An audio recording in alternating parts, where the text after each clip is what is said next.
Terkadang kita memang harus paksa diri untuk semangat meskipun sedang lagi down, saat lagi ada di titik terendah dalam hidup. Tapi gimana caranya? Simak di video kali ini.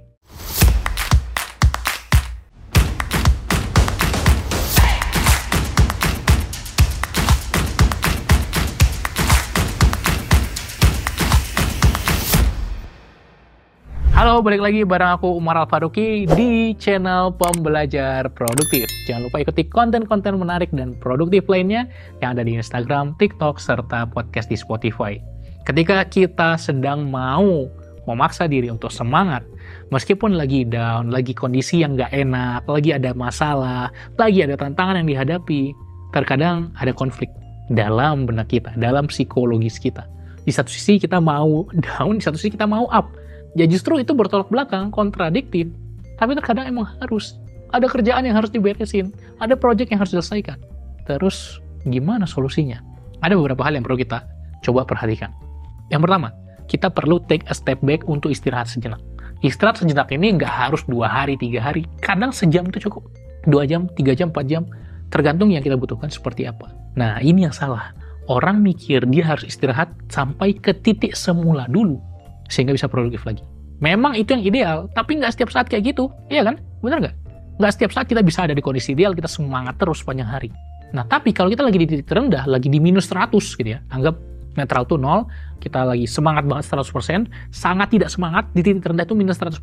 Kalau di kondisi itu, kita nggak bisa ngelakuin apa-apa. Nggak bisa fokus, kepikiran masalahnya, dan akhirnya kita nggak produktif. Nah, terus kita berpikir, gimana caranya aku bisa at least ke 0% atau bahkan bisa naik supaya produktif lagi? Ya bisa, tapi mungkin butuh waktu yang lama untuk nge-recharge lagi energi kita, untuk proses healing, untuk proses terapi dengan diri kita sendiri. Dan akhirnya kita membuang-buang waktu. Ya, kalau kerjaan lu bebas, nggak harus ada yang dikerjain, ya silahkan. Tapi dengan banyaknya tugas kita gimana? Kita naikin dari minus 100% ke minus 70, minus 60, minus 50. Nggak harus sebanyak itu. Beberapa puluh persen aja kita naikin level kita udah bisa untuk lebih produktif. Meskipun bukan produktivitas puncak, meskipun nggak sampai tingkat tertinggi, tapi nggak apa-apa. Yang penting kita ada dulu yang dikerjakan, ada dulu yang dilakukan. Jadi, take a step back, ambil istirahat sejenak, supaya nggak paling bawah banget nih, supaya naik dikit, dan akhirnya kita bisa setidaknya sedikit produktif. Nggak harus banyak dulu, oke? Yang pertama, take a step back dan istirahat. Yang kedua, bikin daftar kegiatan yang harus dilakukan. Nah, banyak orang memprioritaskan daftar kegiatan berdasarkan apa? Importance. Yang mana yang penting, yang mana yang kurang penting. Ini basic ya. Urgency. Yang mana yang mendesak, yang mana yang kurang mendesak. Yang ketiga nih, jaring 8 orang.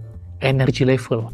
Mana tugas-tugas yang butuh energi besar, yang capek mikirnya. Mana yang santai. Mana yang tidak membutuhkan energi besar. Mana yang bisa dilakukan langsung aja beres perlahan-lahan. Jadi kita klasifikasikan mana yang high energy, low energy. Mau lebih advance, 3 level. High energy, medium, low energy. Kalau kita lagi kondisinya ya bad mood, lagi gak senang, kerjain yang low energy dulu. Secara produktivitas ini salah. Kenapa? Justru kita memprioritaskan yang high energy. Tapi itu pada kondisi ideal, pada kondisi umum. Kondisi-kondisi spesifik khusus seperti ini, kita harus mulai dari yang low energy dulu.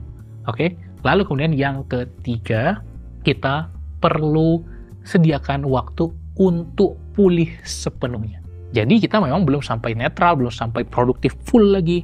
Kita perlu cari waktu, entah di akhir hari, malam, atau weekend, untuk menyelesaikan masalah kita. Untuk mengembalikan lagi emosi kita yang sudah terambil banyak. Untuk membuat kita kembali ke titik netral atau bahkan positif. Jadi, itu tetap perlu diprioritaskan. Tapi jangan sampai itu dulu kita lakukan tapi nggak kerja sama sekali. Makanya, poin 1 dan poin ketiga ini saling berkaitan. 1, istirahat sedikit dan at least mulai kerja. 2, buat daftar mulai dari yang low energy dulu. 3, istirahat banyaknya kita jadwalkan kapan. Recovery utamanya kita jadwalkan kapan. Mungkin tidak hari ini. Mungkin tidak semua masalah langsung selesai di titik ini. Tapi bukan berarti itu menghambat kita untuk tetap bekerja, berkarir, dan produktif. Semoga kamu paham cara berpikirnya, karena ini bukan hanya teknik asal-asal. Kamu harus paham logiknya juga, reasoningnya juga, kenapa ada 3 hal ini. Silahkan diterapkan, dan kamu bisa juga cerita di komen, apakah kamu pernah berada di titik terendah, atau justru sekarang. Semoga bermanfaat, sampai jumpa di video-video lainnya. Aku Umar, salam pembelajar.